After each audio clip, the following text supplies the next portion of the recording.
Driver बोला की मालक. माझा मित्र यायला रेल्वे स्टेशनला, त्याला लवकर जाऊन आण. बर मालक.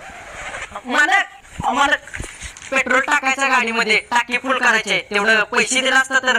ड्रायव्हर काल मी सकाळी तर टाकी फुल केलं होतं, एवढ्या लवकर कसं काय टाकी कमी झाली? मालक तुम्हाला तर माहितीच आहे की आजकाल पेट्रोल किती महाग झाले आणि तुमच्या गाडीला काय ऍव्हरेज पण नाही. सकाळी टाकी फुल केलं तर संध्याकाळी रिकामी होत्या. बरोबर, काय हरकत नाही. हे दर 4000 रुपये आणि टाकी फुल कर. हो, तुमच्या दोघांमध्ये पका कोण आहे? मीच आहे की, बोला की मॅडम. 100 रुपयाचं पेट्रोल द्या बाटली. पका भाऊन एक काम लय भारी केले बरं का. इथल्या इथं आपल्या गल्लीत पेट्रोल निघतंय, नाहीतर पेट्रोल आणायला 5-6 किलोमीटर लांब जावं लागते. हो पका भाऊ, मला लय गडबड आहे, जरा द्या की तेवढं भरून. पक्का या की पका भाऊ भरून. ए बाई इथं कशाला आल्यास खपायला, जा की तिकडे घरला. वाट लावतो पक्काची आता. काय करू नये काय करू